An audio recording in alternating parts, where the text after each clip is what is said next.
Will looking to the past for inspiration be the answer for two of the important brands within the Glanbia Performance Nutrition portfolio?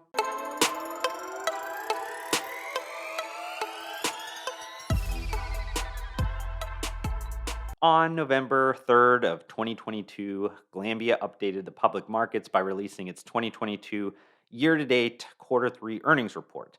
I'll utilize that financial information along with the earnings call, some of the notes that I took there, and any publicly disclosed news to obviously update you on the recent performance of Glanbia and specifically Glanbia Performance Nutrition, but also utilize everything to provide insights about the global sports and active nutrition markets.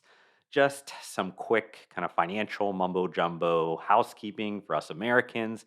These numbers you'll hear throughout the content will be based on the first 9 months, so year to date, not 3 months. You'll also be hearing numbers in growth percentages and not revenue numbers because Glanbia is not an American corporation and has different reporting standards for their specific public markets. Finally, the comparative percentages will be in a constant currency basis, which basically means currency fluctuations of the multinational company is stripped out for ease of comparisons. Okay, enough with those formalities. Let's start with a quick update on the financial data. Wholly owned revenues were up 23.1%. This comprised of pricing being up 20.9% and volume being up 0.8%.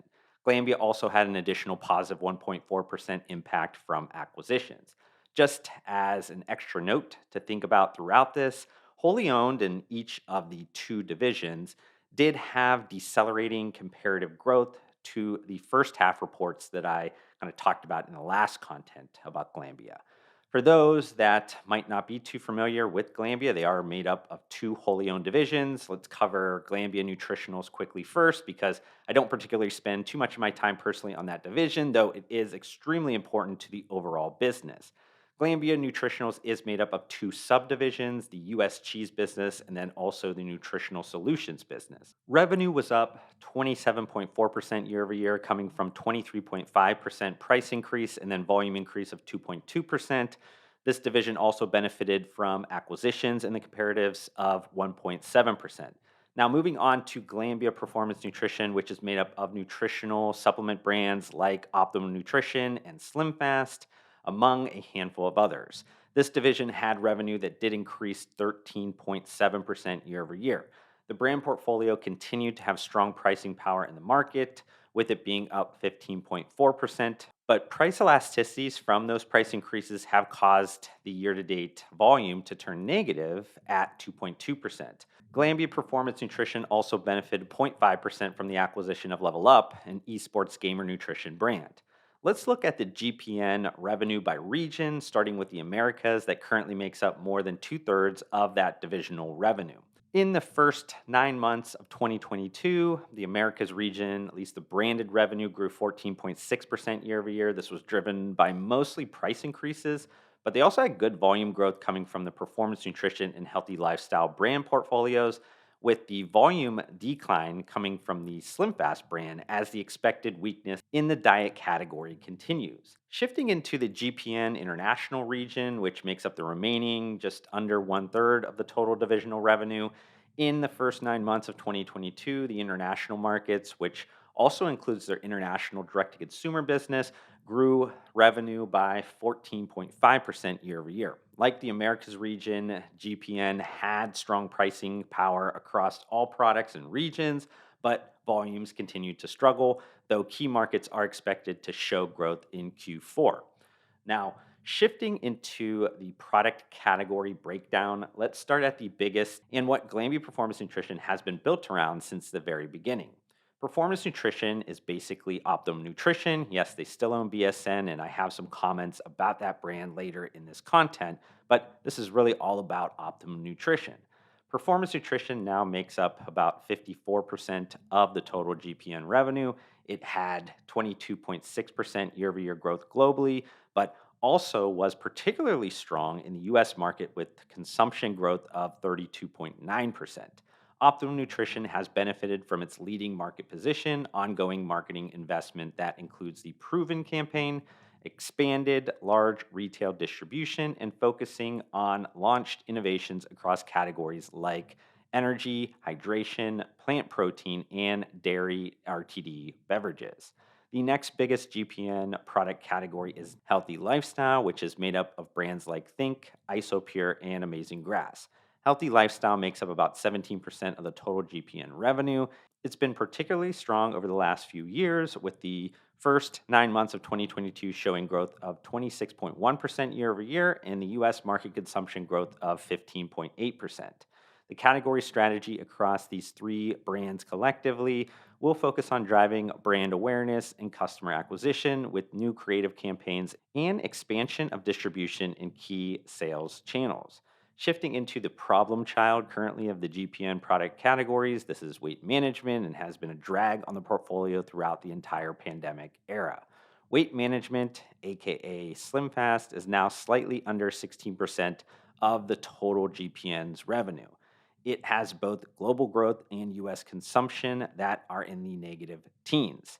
The good news is that GPN was faster to act on revamping the SlimFast brand compared to BSN. As I mentioned last quarter, SlimFast received an extensive holistic brand overhaul. You likely have seen some of it hit the market already in advance of the 2023 diet season. And then the final product category is international direct to consumer, which is made up of the retailer and private label Body and Fit, and then the esports brand LevlUp. International direct to consumer makes up just under 6% of the total GPN revenue, but its growth has been respectable at 11.3% year over year. The category strategy will be to drive penetration in existing and new markets and continue integrating LevlUp further into Glanbia to fuel its growth.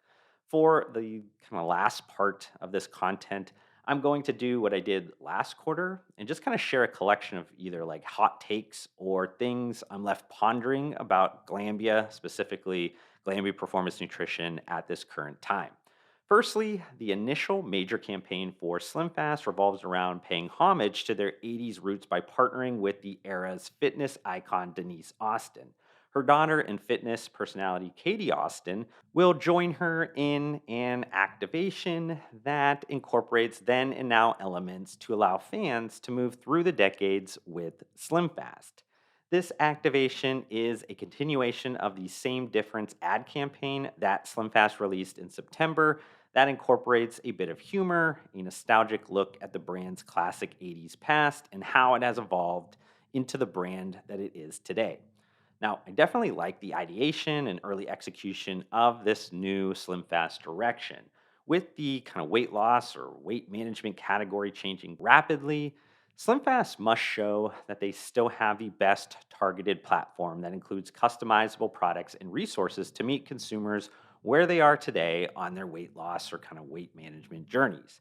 Secondly, the sports nutrition brand BSN is also going through a bit of a similar metamorphosis.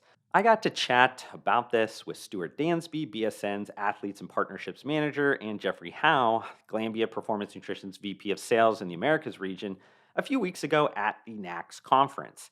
At the time, I told them I wouldn't mention anything until the news broke, so I guess since I kind of found it on Muscle and Fitness, and they recently kind of wrote about the larger involvement BSN will have in this year's Olympia event, and they also signed a major bodybuilder, that it's kind of safe for me to share my thoughts now. When BSN was growing like crazy in the late 2000s and early 2010s, kind of before and initially after Glanbia acquired them for $144 million, the sports nutrition brand definitely had this like noticeable edge to it.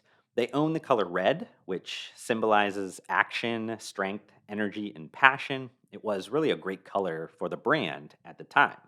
BSN also was one of the few kind of dual threat sports nutrition brands with both a major pre workout market leader in NO Explode and protein powder in Syntha-6. They also were ahead of the game and maybe too early in both the protein RTD and non carbonated performance energy drink categories.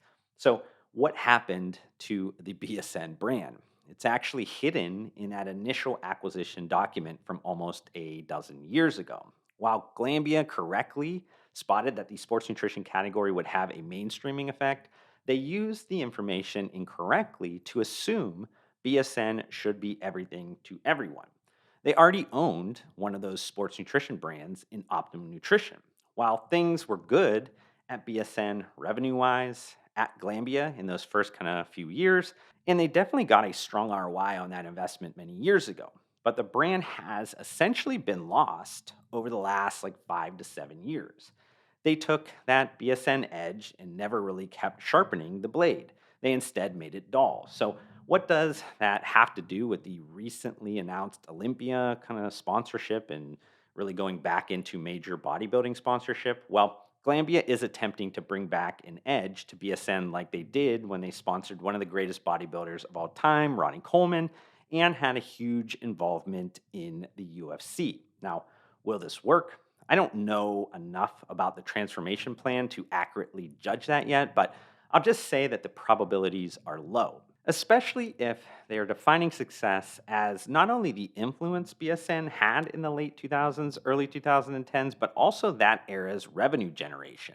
And then thirdly, GPN reported volume growth in Q1, but that changed in Q2 and continued to kind of slide in Q3.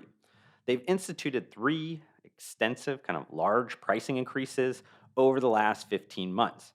You can argue that the race to the bottom that has happened in most of the 2010s within the categories needed to be reset, and then 2021 and 2022 was that force that pushed pricing back to a more advantageous place for brands. Now, not every supplement brand has the pricing power of GPN. Heck, even every brand within the GPN portfolio doesn't have the same pricing power as, say, Optimum Nutrition. Additionally, almost all other supplement brands, they're not vertically integrated to the level of Glanbia. So here's the point of why I'm bringing this all up.